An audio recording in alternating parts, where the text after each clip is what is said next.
Di Matius pasal 21, Matius pasal 21 ayat 12 sampai yang ke-17. Berikutnya Yesus menyucikan bait Allah. Matius 21 ayat 12 sampai yang ke-17. Sudah dapat? Amin.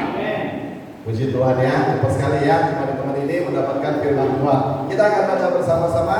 Saya undang semua kita akan berdiri. Kita baca bersama-sama Matius 21 ayat yang ke-12 sampai yang ke-17. 1, 2, 3. Lalu Yesus masuk ke bait Allah dan mengusir semua orang yang berjual beli di halaman bait Allah.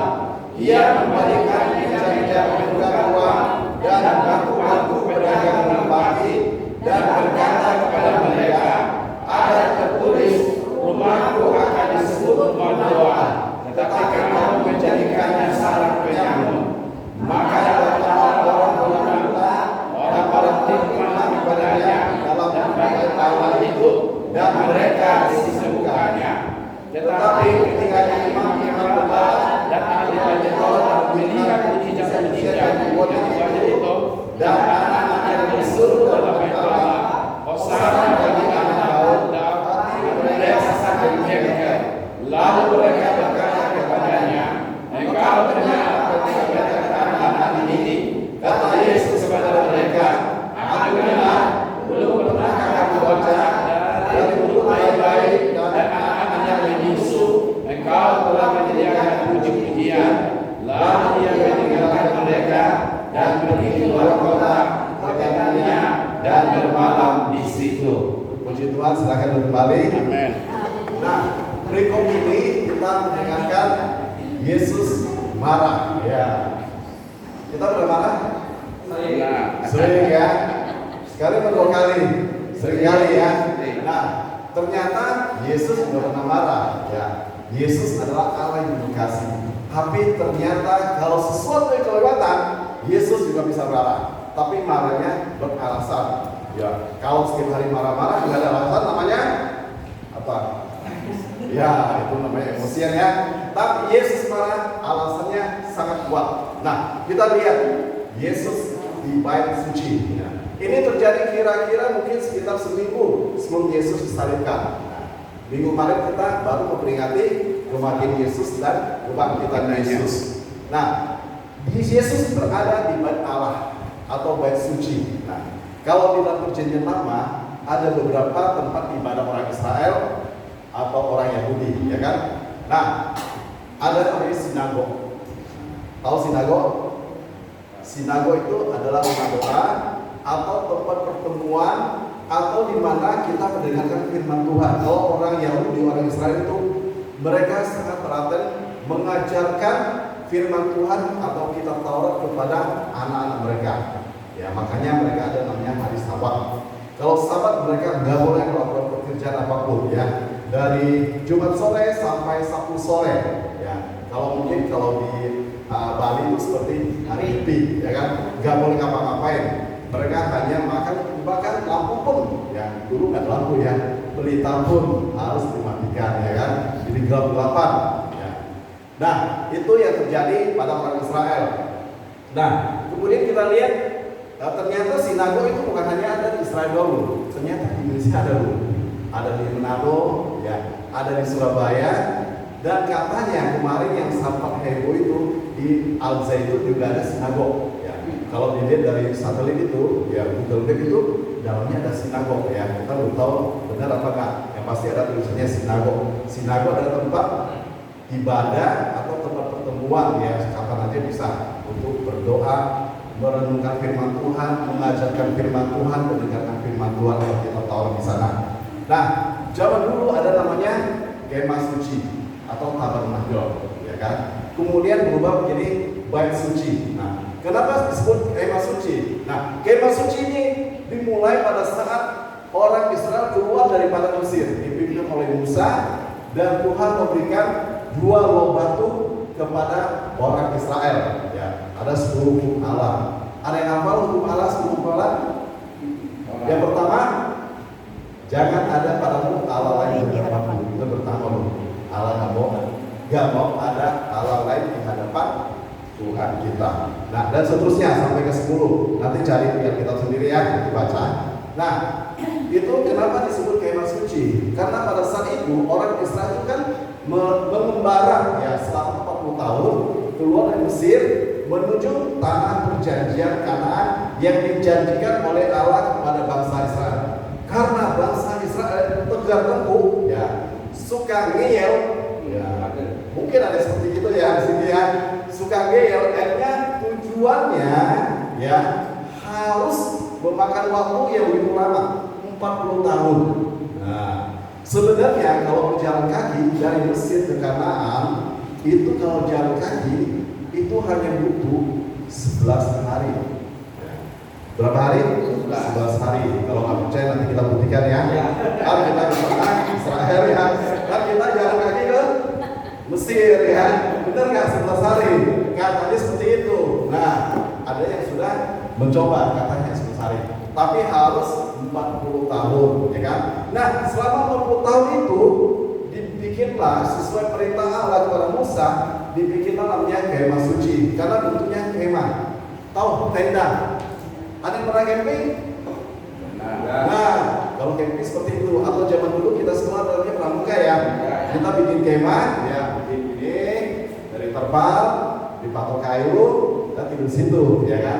Nah, kemah Allah ini dibikin itu melambangkan kehadiran Allah. Jadi nama Allah tinggal di situ, bukan Allahnya tinggal di situ ya. Tentunya nggak muat ya.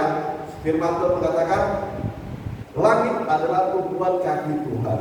Bagaimana kemah bisa muat dia, ya kan?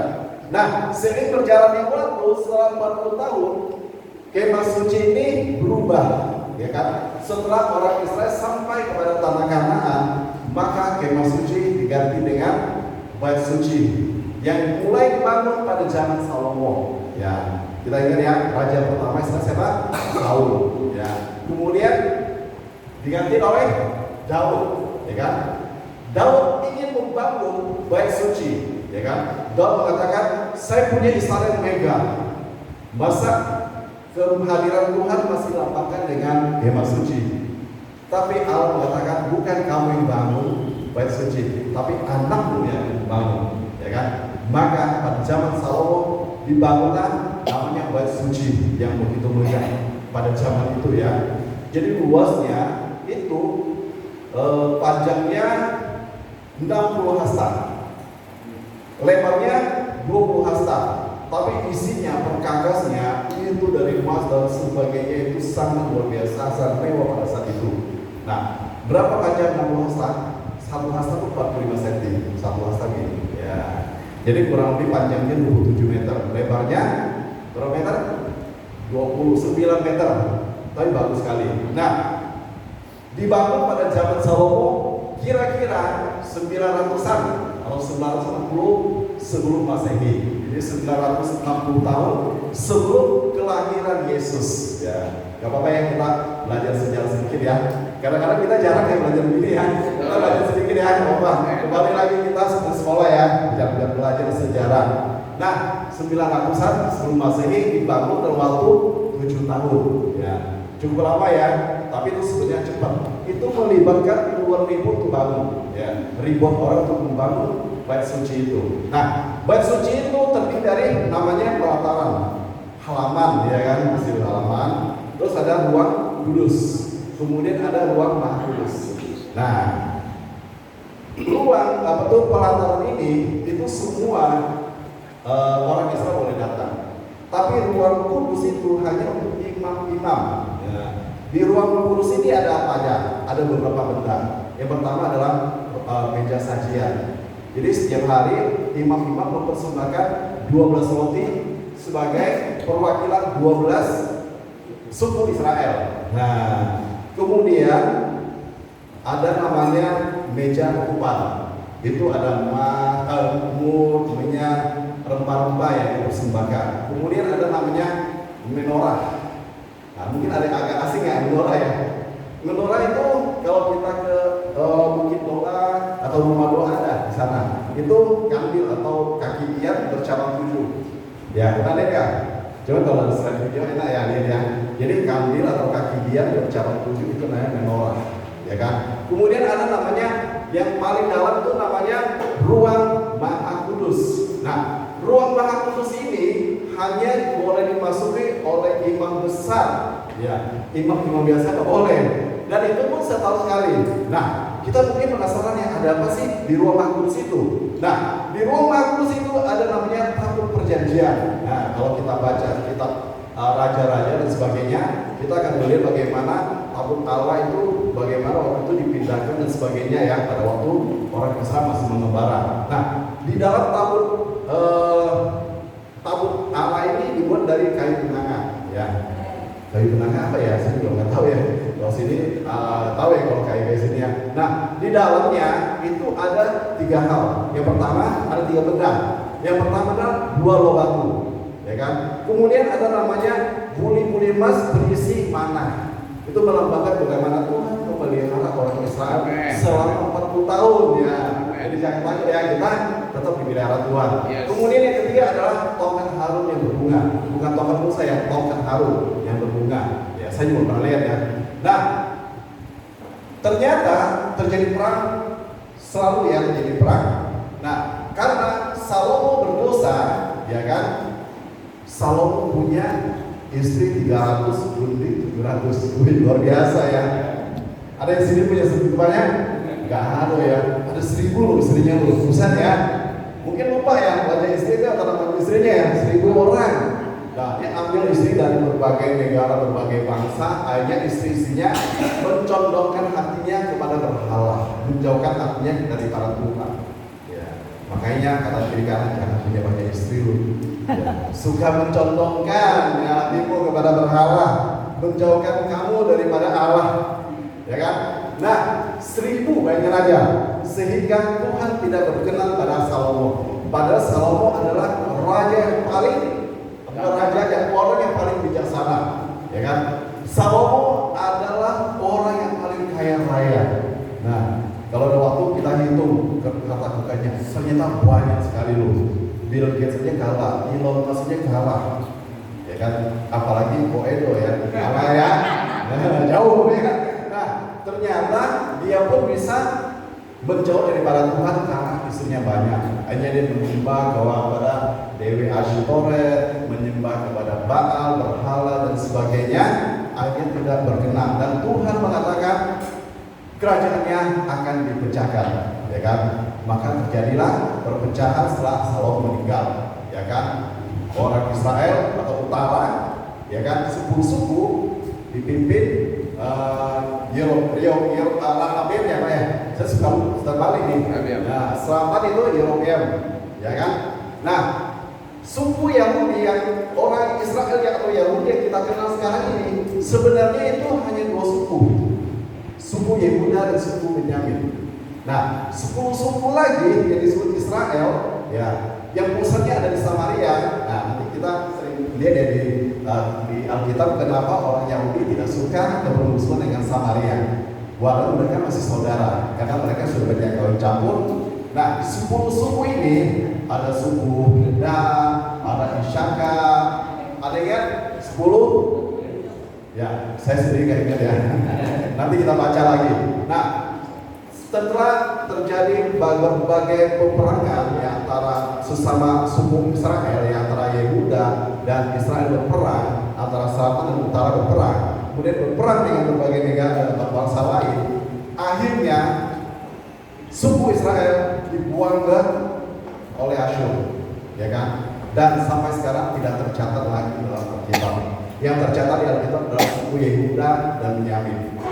Akhirnya suku itu tersebar sampai ke seluruh dunia, ya, nggak tahu sampai di mana. Dan setelah saat ini ada penelitian, ya kan, salah satu sukunya ternyata ada di Indonesia, ya, ada yang mengatakan seperti itu, tapi belum kebenarannya, yaitu suku Batak. Dan kemudian bapak gembala kita adalah suku Israel, nih, ya kan, ya, suku gembala nih, kemungkinan, ya kan, adalah salah satu dari 10 suku yang tersebar sampai ke Sumatera Utara, ya kan, dalam Israel. Nah, terjadi pada zaman Nebukadnezar, ya kan? Akhirnya kurang lebih tahun 500-an sebelum Masehi, ya. Bait Allah yang dibuat oleh Salomo yang begitu megah pada zaman itu dihancurkan, ya kan? Setelah dihancurkan 70 tahun kemudian, Zerubbabel ya bersama beberapa orang membangun kembali selama 2 tahun. Nah, dan ditamiskan dan selesai bangun Bait Allah yang kedua pada tahun 515 sebelum Masehi. Nah, Bait Allah atau Bait Suci inilah yang disucikan oleh Yesus pada saat itu, yang tercatat yang kita baca tadi. Ya, saya minum dulu ya. Nah, kita lihat seiring berjalannya waktu, harusnya Bait Suci itu terdiri dari 3 bagian: pelataran atau halaman, ruang kudus, dan ruang maha kudus. Nah, seiring berjalannya waktu terjadi menjadi 5 bagian. Yang pertama, yang paling depan adalah pelataran bangsa-bangsa non-Israel. Ya, bangsa bukan Yahudi adalah di pelataran yang paling depan. Kemudian yang kedua adalah pelataran wanita. Nah, Alkitab pernah mencatat bagaimana janda miskin memberikan persembahan yang sedikit tapi dianggap paling banyak. Nah, itu ada di pelataran perempuan. Dan kotak persembahan, ya kayak kotak ini, ada di pelataran perempuan. Dan masuk ke dalam lagi ada namanya pelataran pria atau pelataran laki-laki. Karena zaman dulu wanita dan pria kalau ibadah tak boleh campur. Ya, kalau seperti ini kan kita satu ruangan ya. Kalau dulu nggak boleh. Yang wanita agak luar, kasihan ya. Emansipasinya belum ada ya. Ya, yang pria di dalam, ya kan. Nanti yang imam baru boleh masuk yang ruang kudus. Dan ruang maha kudus itu boleh dimasuki oleh imam besar setahun sekali. Dan imam besar yang masuk biasanya diikat kakinya. Kenapa? Kalau imam besar ini ada sedikit melakukan kesalahan atau dosa, ya mereka masuk ke ruang maha kudus akan mati. Nah, kalau mati mereka nggak boleh masuk ke dalam, ditarik pakai tali itu keluar. Nah, ini benar loh. Ini terjadi seperti itu. Bagaimana Bait Allah itu begitu sakral buat orang Israel. Begitu suci buat orang Israel, kita lihat. Nah, di pelataran bangsa-bangsa non-Israel inilah Yesus menyucikan bait suci yang kita baca tadi, ya. Di pelataran paling luar. Jadi kayak kita orang Indonesia nih, kalau ke sana nggak boleh masuk ke pelataran atau halaman wanita atau pria. Nah, kita hanya boleh di pelataran atau halaman orang-orang non-Israel. Kita hanya boleh di situ. Nah, disitulah terjadi namanya menjadi seperti pasar Bait Allah. Kita lihat, ya kan? Yesus datang, dia mengusir dan mengusir semua. Dia bilang jangan jadikan rumah Bapakku menjadi sarang penyamun. Kenapa Yesus punya hak untuk mengusir? Karena Yesus itu bukan orang biasa loh, bukan seperti saya atau ayo gitu. Dia disebut rabi loh, kan? Kalau kita lihat kita kan selalu dipanggil ya rabi, artinya guru. Kalau guru di Israel itu nggak sembarangan loh. Kalau kita lihat zaman sekarang, rabi itu pakai topi hitam itu, ya. Jadi itu ada sertifikasinya loh. Ya, mungkin saat ini seperti dia sebagai gembala atau pendeta, seperti itu. Jadi kalau kita lihat Yesus terakhir tercatat dalam Alkitab dalam umur 12 tahun dan muncul kembali 30 tahun, ya kan? Ada yang mengatakan Yesus pergi ke India belajar dari Buddha Siddhartha Buddha Gautama. Ada yang mengatakan pergi ke mana lagi kan? Ke Cina belajar sama Sun Gokong katanya. Apalagi sama Cupakai ya, mana lagi. Nah, ternyata ya menurut satu penelitian umur 12 sampai 13 tahun itu Yesus belajar. Kita lihat waktu masih umur 8 tahun dia bisa membaca Allah, berdiskusi dengan para tua-tua Yahudi. Mereka yang pakar Alkitab, pakar hukum Taurat bisa berdiskusi. Dia beberapa kali tercatat Alkitab, dia mengajar di Bait Suci. Jadi bisa mengajar di Bait Suci pada saat itu nggak main-main loh, nggak sembarang orang loh. Harus benar-benar paham dan punya sertifikasi sebagai rabi, sebagai nabi, sebagai guru yang bisa mengajar di situ. Jadi pada waktu itu Yesus marah, kenapa? Karena bait Allah dijadikan tempat jual beli, karena itu tempat yang sakral. Walaupun di pelataran yang paling luar, yaitu pelataran bangsa-bangsa non-Israel. Nah, kenapa begitu? Yang pertama kita lihat, ya kan? Bait suci akan didatangi orang Israel dari berbagai kota dan dari berbagai negara, ya. Dan mereka datang untuk apa? Untuk beribadah, menyembah Tuhan. Beda dengan sekarang ya, kita bisa ke gereja di mana aja, bahkan di rumah pun kita bisa menyembah Tuhan. Tapi pada zaman dulu, ya sebelum zaman anugerah, untuk menyembah Tuhan harus datang ke Israel, ke Yerusalem di bait suci. Nah, bait suci itu didirikan sebuah gunung namanya Gunung Moria. Masih ingat Gunung Moria? Gunung Moria adalah tempat waktu Abraham membawa Ishak untuk dipersembahkan kepada Tuhan. Itu Gunung Moria. Dan disitulah dibangun bait suci, bait yang pertama, kedua. Nah, itu dari berbagai negara datang, ya kan? Ada 3 hari besar yang didatangi oleh orang Israel dari seluruh kota dan dunia. Yang pertama adalah Pentakosta atau Paskah. Ya, hari Paskah mereka akan datang untuk beribadah kepada Tuhan, mempersembahkan korban. Yang kedua, hari Paskah itu sama juga dengan hari roti tidak beragi. Ya. Yang kedua adalah potong daun, akhir tahun, sebelum masuk musim panen. Nah, dan satu lagi saya lupa ya, ada 3 hari raya yang sangat sakral bagi orang Israel. Mereka datang untuk membawa korban, ya kan? Misalnya bait suci ada di kebun mangga, ya misalnya ya. Jadi orang Israel yang ada di Surabaya dia pasti datang. Beda dengan sekarang yang naik pesawat 1 jam nyampe ya, atau naik kereta 10 jam nyampe ya. Tapi mungkin mereka harus jalan berhari-hari sampai di Yerusalem. Nah, mereka datang untuk apa? Mempersembahkan korban, ya kan? Bayangin aja dari Surabaya bawa sapi gitu kan, mungkin 1 bulan baru nyampe gitu loh. Kira-kira sapinya masih bagus nggak? Mungkin udah kurus ya.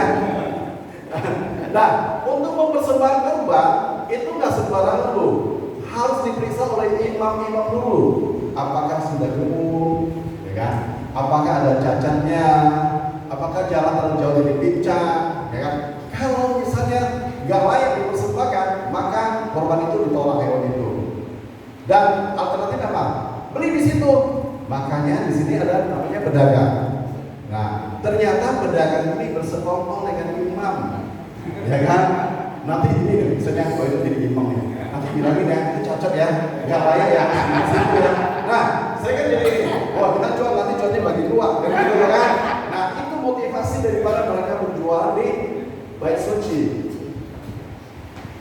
Dan harganya itu bukan harga normal. Misalnya harga 10 juta, 5 juta mau nggak? Ya kan? Kalau kamu pulang lagi Surabaya mau sampai lagi, ya kan? Mau nggak mau kan ya harus beli walaupun harga mahal.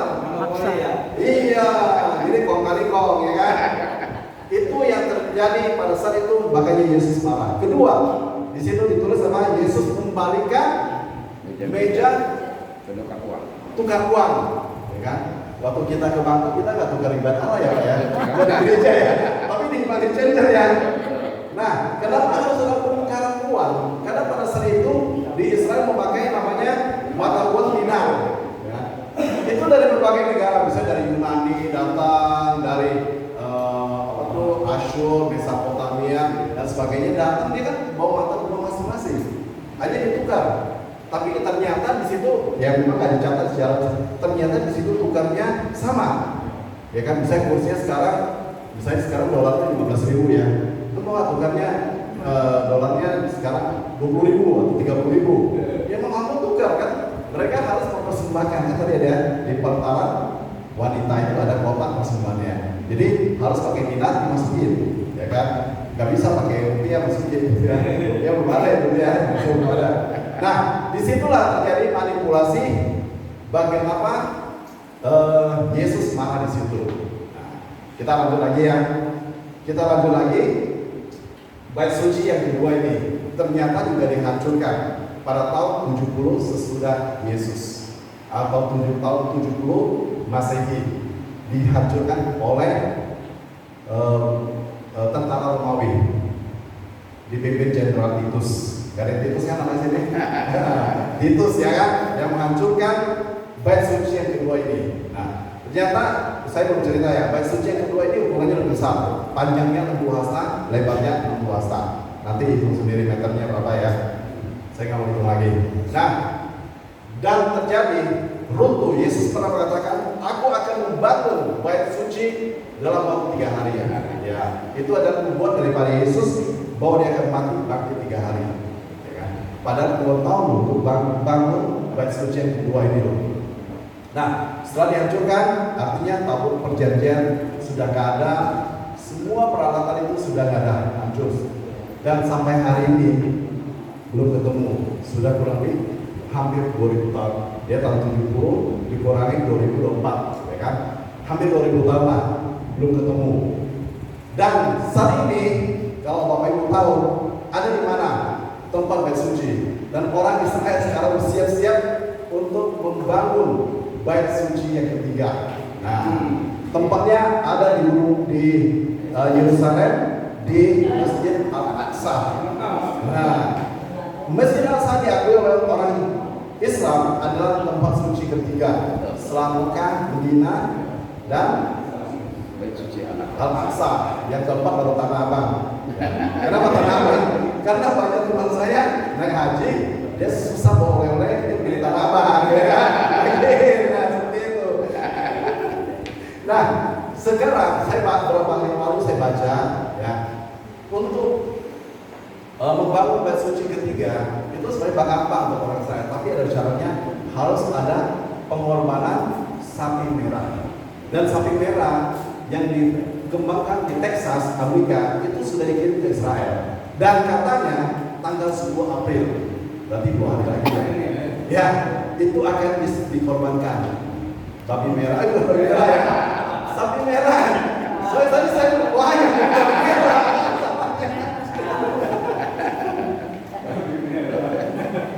Sapi merah. Jadi harus nggak ada cacat celah. Itu baru sapi merah lagi. Sapi merah itu nggak boleh dipegang-pegang katanya loh. Harus benar-benar steril loh. Harus benar-benar tiada cacat sedikit pun, sempurna, perfect gitu loh. Baru bisa dipersembahkan. Jadi nanti kalau benar terjadi, maka akan terjadi perang yang sangat besar. Ya, karena apa? Karena Yerusalem ini adalah tempat suci 3 agama samawi, ya, agama keturunan daripada Abraham, Kristen, Islam, Yahudi.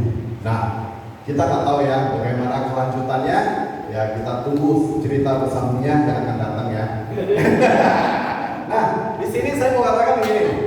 Tadi kita sudah belajar ya tentang sejarah ya. Walaupun saya bukan seorang sarjana Alkitab ya atau pendeta, tapi nggak apa-apa ya, kita sama-sama belajar ya. Apa yang saya tahu saya sharingkan kepada Bapak Ibu sekalian. Nah, kalau kita lihat bait suci adalah tempat yang sangat sakral, yang sangat suci, yang sangat dihindarkan daripada segala yang tidak baik. Nah, kalau kita lihat sekarang bait suci kan nggak ada. Nah, bait suci kalau saat ini adalah gereja, ya kan? Apakah kita seperti orang Israel sangat mensakralkan gereja yang ada saat ini? Kita lihat ya beberapa ayat ya. Nah, kalau kita lihat Yesus pada saat mana, karena bait suci dijadikan tempat untuk yang duniawi, untuk dagang, untuk komersial dan sebagainya. Kita lihat ya. Yang pertama, kenapa Yesus marah? Karena gereja adalah tempat kita beribadah kepada Tuhan. Amen. Betul ya? Amen. Tentunya bukan tempat untuk gosip-gosipan ya. Amen. Atau tempat untuk berantem, nggak ada ya. Ini tempat untuk kita beribadah. Kita lihat satu perikop Alkitab, Matius tadi yang 21 yang ketiga. Ia berkata kepada mereka, ada tertulis, rumahku akan disebut doa, tetapi kamu menjadikannya sarang penyamun. Yang pertama, gereja adalah tempat kita berdoa. Amin. Yes. Artinya kita berhubungan dengan Allah Tuhan kita yang sangat kudus. Kalau zaman dulu untuk berhubungan dengan Allah harus lewat namanya imam besar. Bayangin aja, setahun sekali pada hari raya Yom Kippur atau hari raya perdamaian, baru imam besar boleh masuk, ya kan, menjadi perantara antara kita dengan Allah. Tapi kalau hari ini kita ke gereja, kita bisa langsung berhubungan dengan Allah kita. Amin. Ya kan? Amin. Itu ada tabir antara Ruh Kudus dan Maha Kudus. Ya, itu ada pemisah, itu yang sangat sakral. Tapi pada waktu Yesus disalibkan dan mati pada kira-kira jam 3 sore, itu terkoyak tabir itu. Artinya apa? Artinya yang harus perantara antara manusia dengan antara imam dengan Allah harus perantara sekarang sudah dikoyakan dan kita bisa langsung berhubungan Allah. Ya, kita bersyukur pada Tuhan ya, puji Tuhan ya. Nah, di sini dikatakan bahwa rumah disebut rumah doa kata Yesus. Jadi kita harus fokuskan gereja kita menjadi rumah doa. Amin. Jangan ada motivasi lain. Kita lihat yang kedua. Kisah para Rasul pasal 6 ayat yang keempat. Saya akan bacakan ya. Kisah para Rasul pasal 6 ayat yang keempat. Dan supaya kami sendiri dapat memusatkan pikiran dalam doa dan pelayanan firman. Jadi biar kita bisa fokus memusatkan diri, kita berdoa dan pelayanan firman. Ya. Zaman dulu, ya, Bait Suci menjadi tempat pengajaran, ya. Imam-imam kepala, para rabi mengajarkan Taurat kepada orang Israel. Nah, gereja pada saat ini, para pendeta, hamba Tuhan mengajarkan firman Tuhan pada setiap jemaatnya adalah salah satunya di gereja. Nah, kalau di gereja ada hal-hal yang lain di luar daripada pelayanan firman dan doa, maka itu akan mengacaukan konsentrasi kita. Benar, ya. Kalau misalnya di gereja kita berdagang seperti itu, waduh, lagi dengar firman Tuhan, kira-kira nanti jual berapa ya? Oh, dipikiran macam-macam nih. Gue mesti jualnya gimana barang ini? Ya, itu artinya membuat kita menjadi tidak fokus. Akhirnya akan terjadi sia-sia kita ke gereja hanya memberikan hal yang lain. Padahal firman Tuhan mengatakan kita memusatkan diri pada doa dan pelayanan firman. Nah, kita lihat berikutnya. Ulangan pasal 22 ayat yang 9. Ulangan 22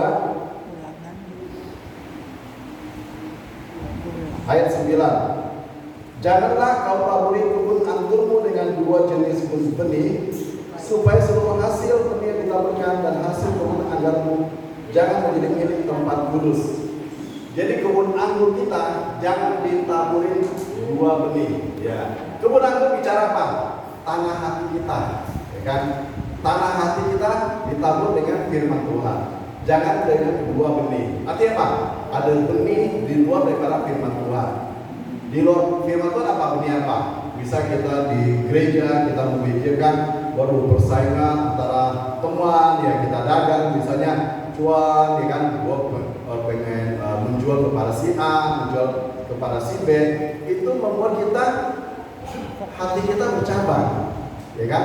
Enggak sepenuhnya kita menerima firman Tuhan. Jadi firman Tuhan yang masuk di hati kita hanya setengah-setengah atau malah sedikit. Jadi kita membuat hati, tanah hati kita itu tidak subur.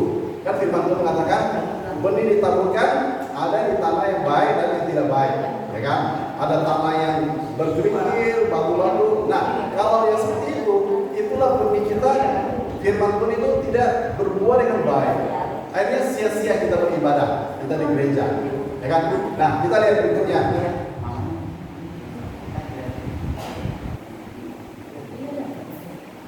Galatia pasal 5 ayat 17. Galatia 5 ayat 17. Sebab keinginan daging berlawanan dengan keinginan roh, dan keinginan roh berlawanan dengan keinginan daging. Karena keduanya bertentangan sehingga kamu setiap kali tidak melakukan apa yang kamu kehendaki. Jadi di gereja pada saat kita beribadah itu adalah kita fokus pada hal-hal yang rohani. Nah, kalau di gereja kita beribadah pada Tuhan, ada hal-hal yang duniawi yang ada pada kita, itu akan menjadi kacau. Firman Tuhan mengatakan yang rohani bertentangan dengan rohana, ya kan? Nah, dia bertentangan dengan duniawi. Emang kita mau mencari duit dagang? Boleh, tapi bukan di gereja, ya kan? Kita di gereja 1 minggu berapa lama sih? Hari Minggu 2 jam. Konser berapa jam? Konser 2 jam. 4 jam. 4 jam. Ya kan? Nah, saya pernah bikin statistik begini loh. Misalnya kita hidup 80 tahun. Ya, umur kita 8 tahun. Kalau saya pernah hitung ya, bisa kita tidur satu hari 8 jam. Umur 80 tahun. Berarti seumur hidup kita tidur selama 24 tahun. Benar ya? Lama sekali ya. Kita kerja berapa tahun? Kalau kita kerja 8 jam sehari, 24 tahun juga. Nah, yang main HP, udah survei itu 1 hari 5 jam. Rata-rata manusia 5 jam lebih main HP. Nah, kira-kira mungkin kita main HP seumur hidup kita 80 tahun. Mungkin kita bermain HP sekitar 18 tahun loh. Bayangin aja 18 tahun main handphone. Nah, ke gereja cuma 1-2 tahun dulu. Sedikit ya. Nah, kalau hanya waktu singkat kita ke gereja, kita nggak memusatkan pikiran hati kita kepada hal yang rohani. Buat apa hidup kita? Ya kan? Apa kata dunia? Kalau hidup kita seperti itu kan? Nah, saya ingin mengajak kita semua setelah kita lihat beberapa hal itu, ya, bahwa Yesus sampai marah karena bait suci adalah tempat yang kudus, tempat pelayanan firman, tempat kita berdoa, tempat kita berkomunikasi dengan Allah Sang Pencipta kita, tempat kita mencurhat kepada Allah kita, tempat kita menyembah Allah kita, tempat kita mempersembahkan hidup kita kepada Tuhan. Tapi sebagian orang memakai bait suci untuk hal-hal yang duniawi, cari cuan, ya kan, bersekongkol, manipulasi, apalagi berbuat kejahatan, menipu orang, membohongi orang, dan sebagainya. Apa rasa kita saat ini seperti itu? Apakah kita tulus seperti orang-orang yang datang dari jauh dari berbagai bangsa, berbagai kota, walaupun menempuh perjalanan berhari-hari bahkan bulanan untuk datang menyembah Tuhan? Kita yang dekat ini hanya butuh waktu hanya beberapa menit, mungkin paling lama 1 jam. Apakah kita mau seperti orang-orang yang sudah diusir oleh Yesus? Atau kita menaruh hati kita sungguh-sungguh pada Tuhan, bahwa Tuhan, aku mau Engkau sudah mati buat kami, Engkau bangkit buat kami. Yes, haleluya. Engkau yang dari surga yang mulia turun ke dunia ini, disalibkan, mati demi dosa-dosa kita semua. Apakah timbal balik kita? Apa kita ke gereja hanya untuk bertemu saudara dengan teman-teman lain, atau hanya mengisi waktu karena kita nggak ada kegiatan pada hari Minggu, atau kita mau cari cuan di hari Minggu tempat ibadah, atau kita ingin membohongi orang pada hari Minggu? Hanya kita yang tahu. Kita introspeksi diri. Kalau ada hal itu, kita minta pengampun daripada Tuhan. Tuhan pasti akan mengampuni kita. Kita yang harusnya binasa, yang berdosa pun Tuhan rela mati buat kita. Amin. Apalagi kita hanya di hari Minggu 2 jam. Saya mau ajak kita fokuskan diri kita kepada Tuhan. Kita mau hidup benar di hadapan Tuhan. Terima kasih ya Tuhan. Mari kita berdoa. Terima kasih Tuhan. Engkau yang baik. Engkau dari surga yang mulia Tuhan. Engkau mati di kayu salib. Kami harusnya binasa Tuhan. Tapi karena Engkau mengasihi kami, Engkau mengutus anak tunggal Tuhan Yesus di dunia ini, sehingga setiap kami yang percaya pada Engkau tidak binasa, melainkan memperoleh hidup yang kekal. Tuhan, kami tidak mau seperti mereka yang memakai tempat Allah untuk mencari cuan, untuk membohongi orang, untuk menipu orang. Tapi kami mau Tuhan, hati kami dikuduskan, mempersiapkan hati kami untuk datang ke hadapan Tuhan yang sungguh-sungguh fokus pada Tuhan, pelayanan firman dan hal-hal yang rohani. Ajar kami Tuhan, tuntun kami kalau kami menyimpan daripada firman Tuhan. Kami mau Tuhan selalu taat pada firman, bukan hanya merenungkan dan mendengarkan firman Tuhan, tapi kami mau melakukan firman-Mu dan firman kami. Karena kami akan melihat setiap kami hadir pada sore ini, kami akan semakin